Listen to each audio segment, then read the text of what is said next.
Ya, ahora sí, no sé, buenos días, buenas tardes, depende de la hora en la que estemos viendo este video, los que han podido ver. Muchas gracias, agradezco a todos, todos ustedes por darse el tiempo y la oportunidad también de mejorar y desarrollar mucho más nuestro aprendizaje. No olvidemos que en las clases introductorias habíamos conversado de que en esta asignatura por lo menos no se va a entregar el conocimiento, sino que el conocimiento se construye en paralelo y junto con ustedes. Así que para que eso se pueda lograr, vamos a trabajar en esta clase con el siguiente mapa conceptual. El objetivo de nuestra clase para el día de hoy principalmente va a ser describir las características del quehacer filosófico, es decir, que seamos capaces de nombrar, de ejemplificar, de caracterizar qué vamos a realizar nosotros dentro del estudio de la filosofía. Habíamos conversado antes, ¿no es cierto?, que la filosofía la vamos a considerar una ciencia. ¿Pero por qué? ¿Qué vamos a hacer dentro de esa ciencia? ¿De qué nos vamos a preocupar durante todo este año? Y eso es lo que vamos a trabajar el día de hoy. Vamos a plantear entonces esta clase, más que nada introductoria a través de esta modalidad, y luego la idea es que puedan trabajar también con el material que está adjunto a la plataforma y que tiene directa relación con lo que han visto. Cualquier duda, cualquier pregunta, no olvidar que todos tenemos correo institucional y también les anoté mi correo personal por si lo necesitan en algún momento.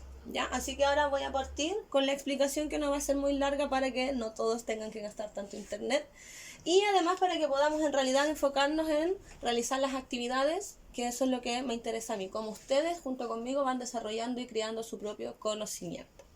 ¿Ya? Partimos. Primero tenemos que saber que vamos a estudiar filosofía, ¿no es cierto? Debemos respondernos qué es la filosofía. Habíamos dicho con anterioridad que la filosofía se preocupa principalmente de las preguntas propias del ser humano y del desarrollo mismo de él. Pero ¿cómo surge? Esa definición en realidad es bastante amplia. Entonces, para poder definir qué es la filosofía, vamos primero a remitirnos al lugar de donde surge la filosofía.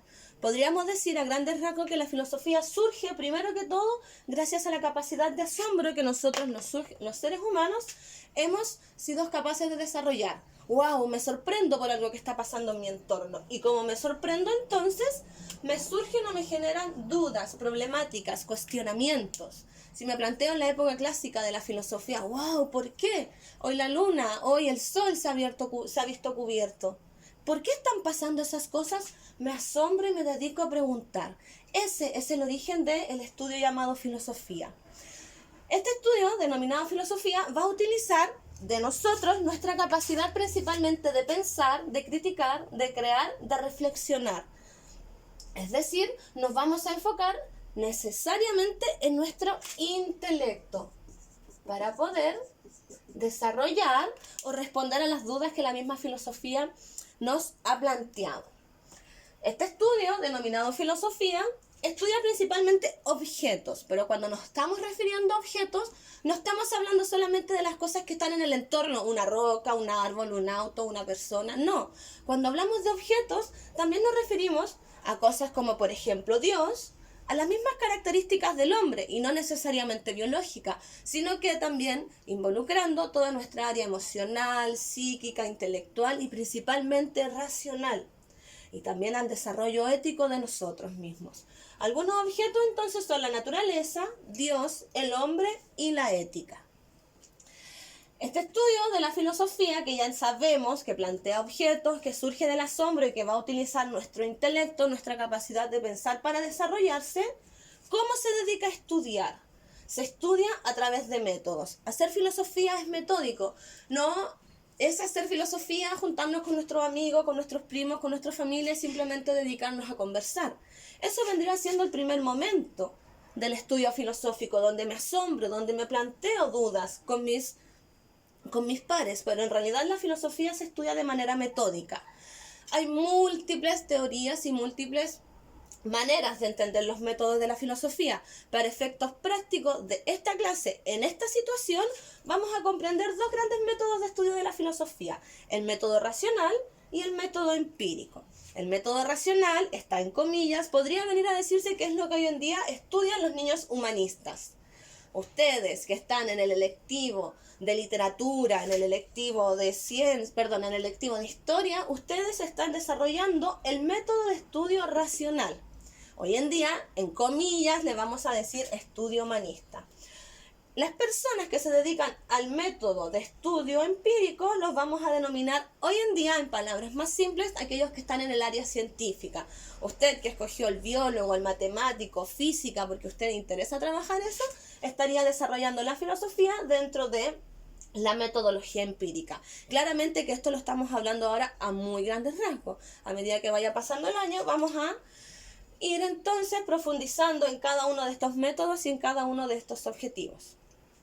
Como ya sé, por lo menos, de dónde surge, qué es lo que utiliza, aproximadamente qué cosas voy a estudiar y cómo lo voy a estudiar, debo saber para qué la filosofía estudia las cosas. Debe tener una finalidad. Esta es la gran pregunta de la clase y es la gran pregunta en realidad del año. ¿Qué finalidad puede tener esta ciencia denominada filosofía? ¿Para qué creemos nosotros que sirve? Y eso lo vamos a seguir trabajando. Para poder entonces saber cuál es la finalidad de la filosofía o qué es lo que esto estudia, se recomienda en esta instancia primero saber a qué tipo de preguntas responde. En esta instancia vamos a hablar que las preguntas que responde se dirigen necesariamente a las acciones del ser, a mi actividad del pensar. Acciones como actividad, como qué hacer del ser. Estas acciones entonces nos van dando líneas, lineamientos, guías que nos permiten entonces reconocer y poder desenvolvernos en el mundo. Me pregunto yo, ¿es justo lo que está pasando en X lugar del mundo? ¡Wow! ¿Realmente aquella actriz, aquel actor, aquella obra de arte es bella? ¿Cómo sé lo que es bello y lo que no lo es? ¿Quién tiene la verdad? ¿Es cierto que hay que estar prácticamente encerrado en nuestra casa debido a esta pandemia? ¿O no es tan cierto? ¿Cómo sé yo realmente qué es lo verdadero? Cuando un sujeto X, y esa es la invitación que se les hace también a ustedes para esta asignatura, cuando un sujeto X se dedica entonces a buscar nuevas maneras o lugares donde asombrarse para generar nuevas dudas y así utilizar su intelecto, su capacidad de pensar, de crear, de criticar, de reflexionar, vamos a ser capaces de plantearnos objetivos y métodos de estudio. ¿Para qué? Para poder responder a estas dudas que nos estamos planteando, para poder saber entonces qué tipo de acciones vamos a llevar a cabo. Y es ahí cuando recién vamos a poder resolver la duda final. ¿Cuál es la finalidad de la filosofía? ¿Para qué la estaremos estudiando? Esta pregunta y este cuadro lo vamos a dejar abierto porque es lo que me interesa que podamos trabajar durante el año. Me pregunto ahora entonces, todo lo que ya hemos aprendido, ¿la filosofía como estudio se parecerá a otras? ¿Habrán otras metodologías que también tengan estas características? Por ejemplo, si yo voy a hablar del deporte, ¿sabemos de dónde surge el deporte? Sí, tiene un origen, ¿no es cierto? ¿Sabemos que utiliza el deporte? Sí, por supuesto. ¿Sabemos qué espacios y qué cosas va a utilizar X deporte? ¿Objetos de estudio del deporte? Por supuesto que sí, sabemos que tiene un objeto, que es el cuerpo humano. ¿Metodologías para hacer deporte? Cada vez hay más y más y más y más, depende del área en el que me quiera enfocar. Acciones, preguntas que responde el estudio del deporte. ¿Cómo logro hacer que se lesionen menos mis futbolistas? ¿Soy capaz yo de nadar aún más rápido si manejo esta técnica? Me voy cuestionando y a medida que me voy respondiendo a dichas preguntas encuentro la finalidad de la disciplina llamada deporte. La pregunta que nos queda entonces como final es, ¿la filosofía será una disciplina? Eso es lo que los invito entonces ahora a trabajar con la guía que viene adjunta. Si no puede imprimirla, no lo haga, puede copiar directamente desde el celular que esté mirando, el tablet del computador, los contenidos o el cuadro que ahí se invita a trabajar y luego lo traspasa a su cuaderno sin ningún problema. Eso, que estén bien y cualquier duda quedo atenta al correo.